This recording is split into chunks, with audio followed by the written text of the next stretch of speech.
บริษัทยาหึงการค้าขาเข้าขาออกจำกัดผู้เดียวมอบเครื่องช่วยเหลือให้ครอบครัวที่ทุกข์ยากจำนวน5บ้านที่ขึ้นกับกลุ่มดับกระจอกเมืองขัวทานสอนสนุกศรีสุราษฎร์เจ้าเมืองขัวทานเวียดเหืองประธานบริษัทยาหึงการค้าขาเข้าขาออกจำกัดผู้เดียวประจำบ้านนาตุนเมืองขัวแขวงพงศาลีทานภูมิอินมะซอนห้องเลขาพักเมืองประธานกวดกาผักลัดสมาชิกสภาประชาชนแขวงทานวงเดือนภูมิมีธรรมห้องเจ้าเมืองผู้ซี่น้ำคงเขตเศรษฐกิจขันเมืองทานสมนึกไสยจิตห้องเจ้าเมืองผู้ซี่น้ำคงเขตวัฒนธรรมสังคมขันเมืองพร้อมด้วยคณะทีมงานขันเมืองเลขาคณะพักฮักฐานกลุ่มบ้านดับกระจอกได้ลงมอบเครื่องช่วยเหลือให้ครอบครัวที่ทุกข์ยากหาบ้านที่ขึ้นกับกลุ่มดับกระจอกจำนวน41ครอบครัว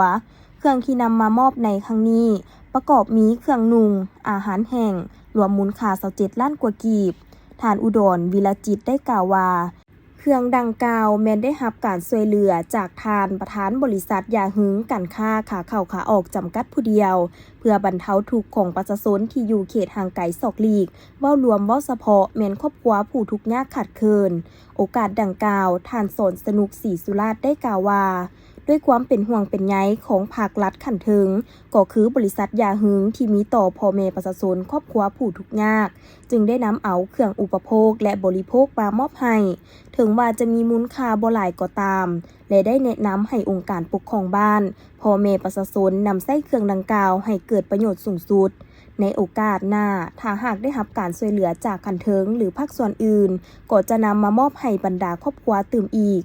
โอกาสนี้ทางปกครองบ้านแต่ละบ้านต่างหน้าพ่อแม่ประชาชนกล่าวแสดงความย่องยอสมเสยและขอบใจเป็นอย่างยิ่งต่อบริษัทและทานเจ้าเมืองพร้อมด้วยคณะทีมงานที่ได้ประกอบส่วนเครื่องช่วยเหลือให้พ่อแม่ประชาชนในครั้งนี้และหวังว่าโอกาสหน้าจะได้รับการช่วยเหลือตื่มอีก